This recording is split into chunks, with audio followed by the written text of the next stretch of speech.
मेरे प्यारे किसान साथियों, आज मैं आपको लेकर आया हूं रबी सीजन में। जैसे कि गेहूं की बुआई चल रही है, तो गेहूं की बुआई में हम कौन सा बीज जो है अपने खेतों में डालें जिससे कि आपका उत्पादन बेहतर हो और उच्च क्वालिटी का गुणवत्ता वाला उत्पादन हो और पैदावार एकदम बहुत अच्छी शानदार हो। तो हमारे किसान बंधु इस समय अच्छी वैरायटी जो चल रही हैं, नई वैरायटियों में आप जो है इसको लगा सकते हैं। DBW 303 है, DBW 303 को आप लगाएंगे और इसको 25 अक्टूबर से लेकर 10 नवंबर तक आपको बोना है।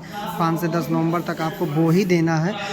इसका 150 दिन टाइम होता है और 81 कुंटल प्रति हेक्टेयर पैदावार होती है इसकी, यानी कि एक हेक्टेयर में 2.5 एकड़ होता है और 2.5 एकड़ में आपको पैदावार जो निकलेगी वो आपका जो है 81 कुंटल निकलेगी। दूसरी वैरायटी आपको DBW 187 आती है, जिसको आप करण वंदना के नाम से जानते हैं।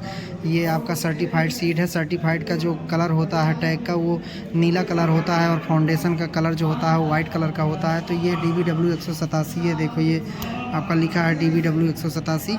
आप इसको सर्टिफाइड बीज है। ये जो है आपको बोएंगे तो आपको 75 कुंटल प्रति एक हेक्टेयर पैदावार होगा। एक हेक्टेयर में 75 कुंटल आपकी पैदावार होगी। तो आपको इसके बाद भी और वैरायटियां हैं, जैसे SD 2967 है, 343 है, 2285 है और ये जो और 3226 है। और भी कई वैरायटियाँ प्राइवेट में भी हैं, सरकारी भी हैं। तो आप इनको बीज को जो है समय से लेकर और उसके साथ आप जो है अपनी बुआई कर दीजिए। तो इसको करण वंदना जो है पीछे मतलब कुछ लेट भी आप इसकी बुआई कर सकते हैं।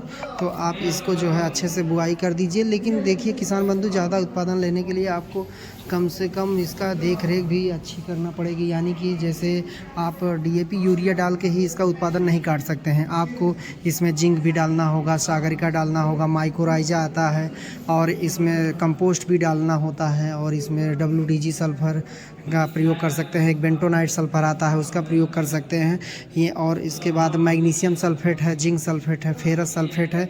ये सारी चीज़ें जो है आप अपने खेत में अगर प्रयोग करते हैं तो DAP यूरिया के अलावा भी जो फोलियर स्प्रे में आते हैं, जैसे 19-19 आता है, 18-18 आता है, 052-34 आता है, 1261 आता है, उसके बाद जो है 13-045 है, 052-34 है, 0050 है और बोरान का प्रयोग भी करना है।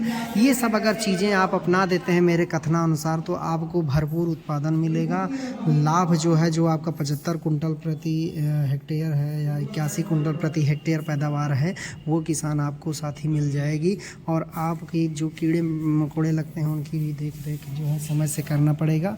अगर आप शुरुआती में ही DAP के साथ में कार्टाफेड्रोक्लोराइड या जो है कासिमा इफ्को का आता है उसको डाल देते हैं कासू, तो आपका उत्पादन भरपूर होगा। आप देख सकते हैं ये बीज जो है हमने बताया कि आप DBW 303 की बुआई इस समय बहुत सही चल रही है। इसके बाद आप करण वंदना का बुआई कर दीजिए या 2967 की बुआई करिए। 343 रोटी खाने में अच्छी होती है। उसके बाद ये सब नई वैरायटियाँ जो आई हैं इनको भोजन भी ज़्यादा देना होगा। जैसे कि बच्चा पौधा होता है तो उस समय आप इसको अच्छे से करिए। इसमें नैनो यूरिया, नैनो DAP का भी प्रयोग करिए। मतलब DAP की मात्रा कम कर सकते हैं और दानेदार DAP की मात्रा 50% कम करके आप एक बोरी में यानी कि 60 किलो बीज में आपको 300 ml जो है नैनो DAP मिलाना होता है। 5 ml प्रति kg बीज के हिसाब से आप नैनो DAP मिलाएं और उत्पादन को अपने बढ़िया सा पाएँ। मिलाने का तरीका ये है कि आपको बीज बुआई से आधा घंटा पहले मिलाना है। एक NPK तरल कंसोर्टी आता है, उसको भी बीज में मिलाइए। FIR जिसको कहते हैं वो कर दीजिए। फंगीसाइड, इंसेक्टिसाइड और राइजोबियम कल्चर, तो आपका उत्पादन भरपूर होगा। मेरे किसान साथी, आपको भरपूर उत्पादन लेने के लिए आप बीज अच्छी क्वालिटी का बोइए।